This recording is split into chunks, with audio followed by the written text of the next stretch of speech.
नमस्कार दोस्तों, आप लोगों का स्वागत है शुभम पाठशाला में। तो दोस्तों, आज की इस वीडियो में हम लोग 10th क्लास के विज्ञान का चैप्टर नंबर 3 को कवर करेंगे। और हम लोग आज की इस वीडियो में 10th का एनसीईआरटी का बुक जो कि हिंदी मीडियम में रहता है उससे पढ़ने वाले हैं और उसके एक एक टॉपिक को जानेंगे कि मतलब हर एक टॉपिक में क्या लिखा रहता है। मैंने पहले ही इस पे 2 वीडियो ऑलरेडी बना चुका है। अगर आपको वो वीडियो देखना होगा तो आप हमारे यूट्यूब पाठशाला में जाके वो दोनों वीडियो देख सकते हैं। तो आज की इस वीडियो में हम बात करेंगे धातु एवं अधातु के, जो कि तीसरा नंबर चैप्टर है। तो चलिए हम लोग चलते हैं तीसरे नंबर चैप्टर धातु एवं अधातु पे, कि यही है धातु एवं अधातु। हम लोगों का अध्याय नंबर 3 है। तो गाइस, ये तो परिचय है, तो परिचय के छोड़ते हैं, जो हमारा इंपॉर्टेंट टॉपिक है ना उसी के बारे में चर्चा करेंगे। तो अगर आप लोग सीरियस हैं तो अभी आप पेन, कलम और कॉपी लेके बैठ जाइए, क्योंकि यह वीडियो आप लोगों के लिए बहुत खास होने वाले हैं। और जो हम टॉपिक पे अंडरलाइन किए हैं वो टॉपिक को आप नोट्स की तरह बना लीजिए। अब से पहला हमारा धातु का टॉपिक है। धातु में जो नोट में हम डाले हैं, सबसे पहला है अपने शुद्ध रूप में धातु की सतह चमकदार होती है। मतलब धातु अगर शुद्ध रूप में रहे ना तो वो चमकदार होती है, और इसके इसी चमकदार के गुणधर्म के कारण इसे धात्विक चमक कहते हैं। यानी अगर आपको एग्जाम में पूछ दिया जाए कि धात्विक चमक क्या है तो आप उसे आसानी से बता सकते हैं कि अपने शुद्ध रूप में धातु की सतह चमकदार होती है, इसी गुणधर्म के कारण इसे धात्विक चमक कहते हैं। तो गाइस, आगे बढ़ते हैं। अब देखिए, पेज पलटते हैं और हमारा अगला टॉपिक है। देखिए, अगला टॉपिक में हमने अंडरलाइन किया है कि धातुएं समानतः कठोर होती है। सही बात है, परंतु प्रत्येक धातु की कठोरता अलग अलग होती है। सही बात है। जैसे मान लीजिए लोहा का कठोरता अलग है तो सोडियम का कठोरता अलग है, जो कि सोडियम मुलायम होते हैं। वैसे ही लिथियम का कठोरता अलग है, एल्युमिनियम की कठोरता अलग है। तो कहने का मतलब है कि धातु तो कठोर होते हैं, परंतु प्रत्येक धातु की कठोरता अलग अलग होती है। अब देखिए, अगला अंडरलाइन को हम लोग देखते हैं। यहाँ पे हमने अंडरलाइन किया है, कुछ धातुओं को पीट कर पतली चादर बनाया जा सकता है। यानी धातुओं को पीट कर पतली चादर के रूप में बनाया जा सकता है। इस गुण धर्म को हम अधात वर्धिता कहते हैं। लोग कॉपी पेपर लेके बैठ जाइए और पेन से ये सब जो मैंने अंडरलाइन किया है वो एनसीईआरटी का इम्पोर्टेंट टॉपिक है। और यही टॉपिक से जितना है लूसेंट उसेंट जितना है ना, जितना सवाल उठते हैं ना, सब यहीं से उठते हैं। एनसीईआरटी से बाहर आपके 10th बोर्ड एग्जाम में पूछेगा ही नहीं। अब देखिए, यहाँ का क्या कहा है कि धातुएं पीटकर चादर बनाए जा सकते हैं, इसी गुणधर्म के कारण इसे अधात वर्धिता कहते हैं। और देखिए, सोना तथा चांदी सबसे अधिक अदार्थ वर्धीय धातु है। ये नोट करिएगा, सोना और चांदी सबसे अधिक अदार्थ वर्धीय धातु है। देखिए, अगला पॉइंट है हमारा, धातु के पतले तार के रूप में खींचने की क्षमता को तन्यता कहते हैं। यानी कहने का मतलब है, तन्यता उसे कहते हैं। मान लीजिए ये आपका धातु है, मान लीजिए ये बूंदा बूंदा जो बना रहे धातु है, और आपने इसे पीटा। अब पीट का पतला पतला तार की तरह बना दिए। अब पतला तार की तरह ही जा रहा है, मतलब जितना लंबा इसको खींच सकते हैं ना पतला, वही इसका तन्यता है। यानी वही जो क्षमता है ना उसको तन्यता कहते हैं। और सबसे अधिक तन्य धातु सोना को कहा गया है। सबसे अधिक तन्य धातु सोना है। देखिए, सोना सबसे अधिक तन्य धातु है। आपको यह जानकर आश्चर्य होगा कि 1 ग्राम सोना, मात्र 1 ग्राम सोना को आप 2 किलोमीटर लंबा तार बनाया जा सकता है। आप नोट कर लीजिएगा कि सोने के कितने ग्राम को आप अगर पीटिएगा तो 2 किलोमीटर लंबा तार बना सकते हैं। तो मात्र 1 ग्राम सोने से 2 किलोमीटर लंबा तार बनाया जा सकता है। देखिए, हम लोगों का अगला टॉपिक है। यहाँ लिखा है, क्या आप कुछ धातुओं के नाम बता सकते हैं जिनका उपयोग खाना बनाने वाले बर्तन के लिए होता है। देखिए, अगर आपसे हम पूछेंगे कि खाना बनाने वाले बर्तन में किसका आप उपयोग करते हैं, आप लोग सीधे बता दीजिएगा कि एल्युमिनियम का बर्तन रहता है ना हम लोग को घर में, जो कि जिसपे खाना बनता है कि नहीं। पर एल्युमिनियम का बर्तन क्यों करते हैं, इसका यूज करते हैं, ये जानना बहुत जरूरी है। तो ये जानने के लिए यहाँ पे देखिए टॉपिक है। देखिए, यहाँ पे टॉपिक है, धातु उष्मा के सुचालक होते हैं। इसी कारण है कि हम लोग धातुओं के बर्तन को खाना बनाने के लिए उपयोग करते हैं, क्योंकि वो लोग उष्मा के सुचालक होते हैं। और खास करके एल्युमिनियम का करते हैं, एल्युमिनियम का बर्तन का उपयोग करते हैं, क्योंकि एल्युमिनियम का जो बर्तन रहता है ना, एनोडीकरण द्वारा संक्षारित से दूर कर दिया जाता है। इसीलिए एल्युमिनियम का बर्तन उर्तन में जंग उंग नहीं लगता है। इसीलिए इसे खाना बनाने में हम यूज करते हैं। और खासकर यह उष्मा के सुचालक भी होते हैं।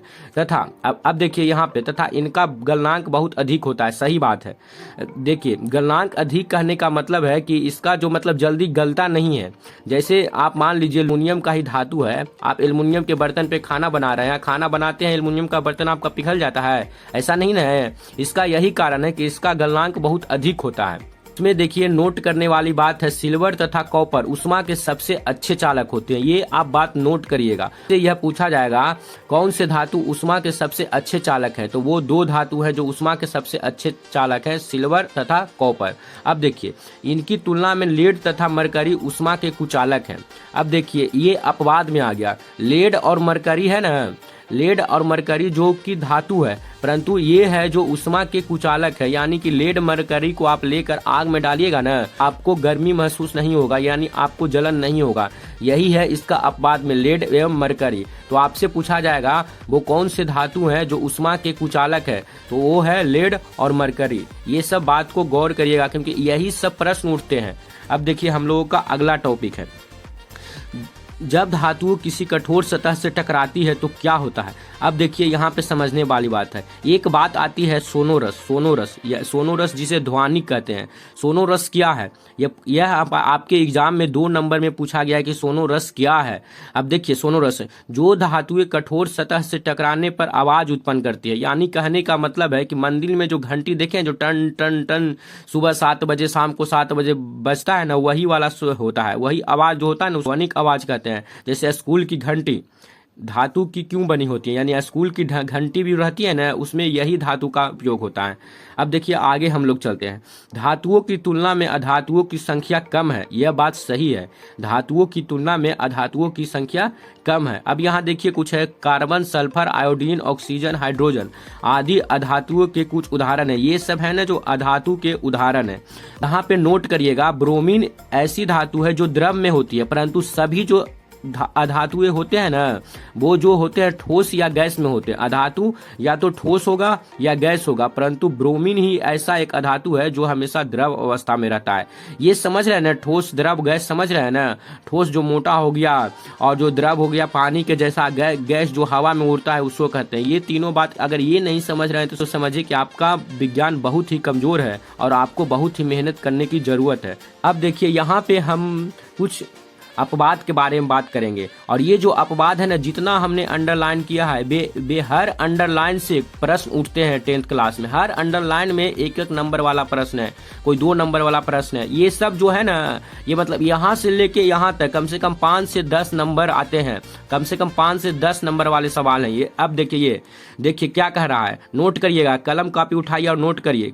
कहा है मरकरी को छोड़कर सारी धातुएं कमरे के ताप पर ठोस अवस्था में पाई जाती है। अब देखिए बोला है मरकरी को छोड़कर सारी धातुएं कमरे के ताप पर ठोस अवस्था में पाई जाती है। तो आपसे प्रश्न पूछेगा ऐसे कि वो कौन सी धातुएं हैं जो कमरे के ताप पे द्रव अवस्था में होते हैं, तो वो है मरकरी। बाकी तो सब ठोस अवस्था में रहते हैं, पर मरकरी है जो कमरे के ताप पर द्रव अवस्था में रहने वाले धातु हैं। अब यहाँ पे नोट करिए जानते हैं, और आपको पहले ही बताएं कि धातु का गलनांक बहुत अधिक होता है। जैसे एल्युमिनियम का उदाहरण दे रहे थे कि जल्दी गलता नहीं है, परंतु 2 ऐसे अपवाद में धातु है, गैलियम और सीजियम, जिसका गलनांक बहुत कम है। आपसे प्रश्न पूछे जाएंगे वो कौन से ऐसे धातुएं हैं जिसका गलनांक बहुत कम है, तो वो है गैलियम और सीजियम का गलनांक बहुत कम है। ये सब नोट करिएगा। आयोडीन अधातु है, हाँ जानते हैं, होते हुए भी चमकीला है, जरूर। यानी कहने का मतलब है कि धातुएं चमकीला होते हैं, परंतु एक अधातु आयोडीन है जो भी चमकीला होता है। अब देखिए कार्बन एक अपने आप में अपरूप है, यानी अपने आप में अपवाद है। कार्बन एक ऐसी धातु है जो विभिन्न रूपों में विद्यमान रहती है और प्रत्येक रूप में अपरूप कहते हैं, इसीलिए कार्बन को अपरूप कहते हैं। और कार्बन का 2 अपरूप है, हीरा और ग्रेफाइट। देखिए हीरा कार्बन का एक अपरूप है, यह सबसे कठोर पदार्थ है कि नहीं। यह सबसे कठोर पदार्थ है और इसका गलनांक तथा क्वथनांक अधिक होता है, बहुत ही अधिक होता है। ये सब बात नोट करते रहिएगा। और देखिए दूसरा बात करते हैं ग्रेफाइट का, यह विद्युत का सुचालक है। आप जानते होंगे कि जितने अधातु होते हैं वो विद्युत के कुचालक होते हैं, पर ग्रेफाइट एक ऐसा अपवाद में है जो विद्युत के सुचालक हैं। अब देखिए हम लोग कुछ बात करते हैं क्षारीय धातु के बारे में। क्षारीय धातु मतलब समझ रहे हैं कि जो जल में घुलकर OH माइनस आयन प्रदान करते हैं, उसके क्षारीय प्रकृति के होते हैं। अब देखिए क्षारीय धातु में देखते हैं लिथियम, सोडियम, पोटेशियम, इतनी मुलायम होती है। ये तीनों है ना जो इतनी मुलायम होती है कि इन्हें चाकू से भी काटा जा सकता है। ये धातु हैं। धातु तो अक्सर कठोर होते हैं, परंतु ये तीनों इतनी मुलायम धातु है कि इन्हें चाकू से भी काटा जा सकता है। लिथियम, सोडियम, पोटेशियम को इसके घनत्व तथा गलनांक बहुत कम होते हैं। घनत्व मतलब समझ रहे हैं, घनत्व मतलब होता है कम जगह में जिसका ज्यादा भार हो ना, उसको घनत्व कहते हैं। अधिकांश अधातुएं ऑक्साइड प्रदान करते हैं, जल में घुलकर अम्ल बनाते हैं। यानी जितने अधातु हैं वो जल में घुलकर अम्ल बनाते हैं, अम्ल ये ऑक्साइड के बनाते हैं, परंतु धातुएं क्षारकीय ऑक्साइड प्रदान करते हैं जल में घुलने के बाद। देखिए गाइस, अभी हमने वर्तमान में जितना पढ़ाया उसका क्वेश्चन है यहाँ पे, मतलब सवाल है यहाँ पे, जिसका आंसर आपको देना होगा और इसका आंसर आपको देना बहुत जरूरी है। इसका आंसर भी आपका लिखा है, पर अपने इंसानियत से दीजिए, आंख बंद कर दीजिए। और देखिए, आंसर लिखने से नहीं ना होता है, आप प्रश्न को पढ़ते ही आपको पता हो जाना चाहिए कि ये प्रश्न हमको आ रहा है कि नहीं आ रहा है। तो गाइस, अगर ऐसे ही आप एनसीईआरटी के टॉपिक बाय टॉपिक पढ़ना चाहते हैं तो हमारे इस सुहम पाठशाला को सब्सक्राइब करें, ताकि गाइस हमको और मनोबल बढ़े, ताकि ऐसे ही टॉपिक बाय टॉपिक मतलब अंडरलाइन करके आपके लिए ऐसी ऐसी वीडियो लाते रहेंगे। तो गाइस, धातु एवं अधातु के चैप्टर की बात यहीं पे आज खत्म करते हैं। इसका पार्ट 2 हम जल्दी ही लाएंगे, पर आप कमेंट करिएगा तो लाएंगे, क्योंकि गाइस हम जब लाइक, सब्सक्राइब और कमेंट करते हैं तो हमारा मनोबल बढ़ता है, हमारा भी मन करता है ऐसे वीडियो बनाने का।